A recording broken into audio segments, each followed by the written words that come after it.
세상에서 토익을 가장 쉽게 강의하는 조성흥입니다. 이번 시간에는 도치에 대해서 살펴보도록 하겠습니다.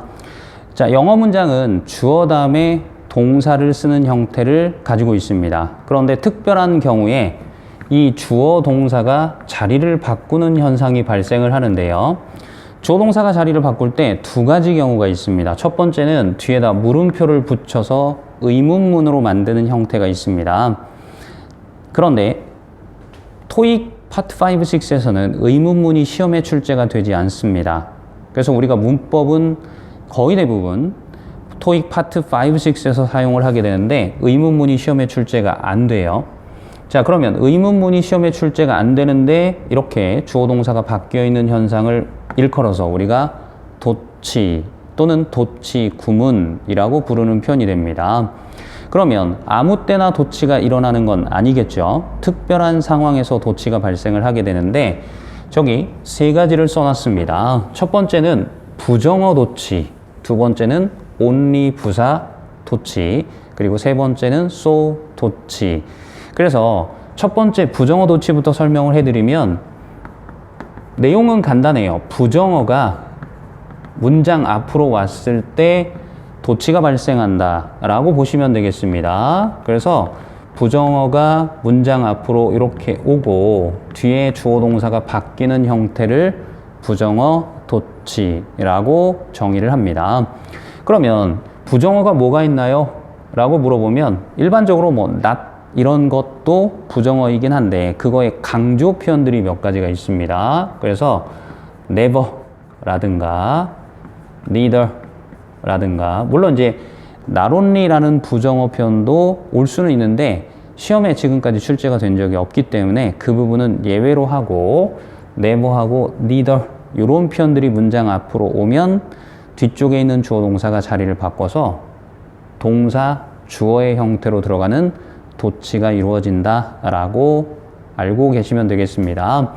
간단하게 예를 들어볼게요. 친구 두 명이 대화를 한다 라고 생각을 해보십시오. A라는 친구가 B라는 친구한테 너 배고파? 라고 물어봤습니다. 그랬더니 B라는 친구가 배 안 고픈데? 라고 얘기했어요. 그래서 I'm not hungry 라고 친구가 대답을 해줬습니다. 근데 물어봐 줬으니까 한 번 더 물어봐 줘야 되겠죠. 예의상. 그래서 너는 어때? 너는 배고파? 라고 물어봤는데 나도 배 안 고파? 라고 얘기를 했어요. 그러면 두 번째 친구의 대답이 나도 역시 배고프지 않다 라고 했기 때문에 I'm not hungry 뒤에 either를 쓰셔야 됩니다. 나도 역시 또한 그래서 역시 또한만 생각하고 여기다 to를 쓰시면 절대 안 돼요. to는 긍정에 대한 동의라고 이야기를 합니다. either는 앞에 부정문이 나왔을 때 이 부정에 대한 동의를 할 때 쓸 수 있는 표현이기 때문에 여기에다가는 either라는 표현을 쓰셔야 돼요. 자, 그런데 두 번째 친구가 I'm not hungry either 이렇게 얘기할 수도 있지만 여기 not과 either를 합쳐서 한 단어로 만들면 neither라는 표현이 돼요. not이 들어가 있죠. 그래서 neither는 이미 우리가 부정어다 라고 알고 있습니다. 근데 부정어인데 문장 맨 앞으로 왔죠. 그러면 뭐가 발생한다고요? 도치가 발생한다. 그래서 여기서 주어 동사가 IM이잖아요. 얘네들을 바꿔서 쓰시면 돼요. am, I 이런 식으로. 그래서 neither am I 라고 쓰시면 부정어 도치가 완성이 되겠습니다. 자, 그 다음에 두 번째 도치는 only 뒤에 부사가 붙어 있는지를 꼭 확인하셔야 됩니다. 보통 잘못 읽어서 only가 문장 앞으로 나오면 도치가 발생한다 이렇게 착각을 하시는 분이 있을 수 있는데 그거 아닙니다. only 혼자서는 문장 앞으로 나와도 도치가 발생하지 않아요. only 뒤에 부사나 부사구가 붙어서 같이 문장 맨 앞으로 나왔을 때 도치가 발생한다 이렇게 판단을 하셔야 됩니다. 그래서 다시 써보면 only 뒤에 부사나 부사구가 붙어 있는 상태에서 문장 앞으로 오게 되면 주어 동사가 바뀌는 도치가 발생한다 라고 보시면 되겠습니다. 간단하게 예를 한번 들어볼게요. He knew the fact. 그가 그 사실을 알았습니다. only recently. 단지 최근에야 그 사실을 알게 되었습니다. 라는 문장이 있다라고 해봅시다. 자, 그런데 또 하나 기억하셔야 될 게 only하고 부사 또는 부사구가 문장 안에 있으면 무조건 도치가 발생하는 게 아니고요. only하고 부사가 붙어서 문장 앞으로 왔을 때만 도치가 발생을 해요. 자, 그래서 얘네들이 문장 앞으로 온다. 그래서 다시 써보면 only, recently 이렇게 썼을 때만 도치가 발생합니다. 라는 걸 기억해 두시면 되겠습니다. 자, 그런데 여기서 이제 주어는 he니까 he를 그대로 쓰고요. 문제가 발생했어요. 어떤 문제가 발생했냐면 new는 일반 동사입니다. 노후의 과거형이죠. 그러면 도치가 되려면 동사가 주어 앞으로 넘어와야 돼요. 그런데 일반 동사는 특성이 주어 앞으로 못 넘어가요. 그러면 도치가 발생할 수 없잖아요. 그래서 일반 동사가 주어 앞으로 못 넘어가요. 즉 능력이 부족하니까 이 일반 동사가 조동사, 동사를 도와주는 동사에게 도움을 청합니다.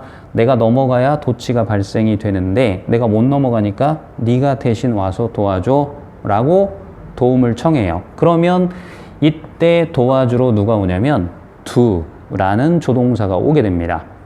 자, 그런데 do가 와서 보니까 이 세상에 공짜는 없죠. 그래서 new가 가지고 있는 거, 네가 가지고 있는 거 나 줘야 돼. 그래야 내가 너를 도와줄 수 있어 라고 얘기를 해요. 근데 new가 가지고 있는 걸 보니까 동사의 시제가 과거라는 걸 가지고 있어요. 그래서 과거를 do가 가지고 들어가서 did로 들어가게 됩니다. 그래서 요거 하나 잘 기억해 두시고요.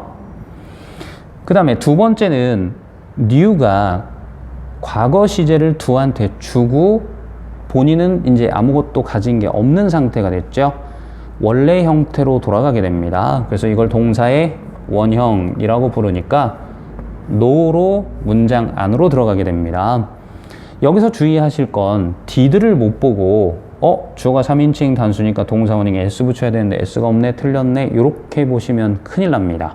아시겠죠? 그래서 제가 좀 전에 이야기를 좀 해드린 것처럼 이렇게 잘 기억을 해 두셔야 됩니다. did가 조동사니까 뒤에 동사 원형이 와야 된다. 요거 놓치시면 안 됩니다.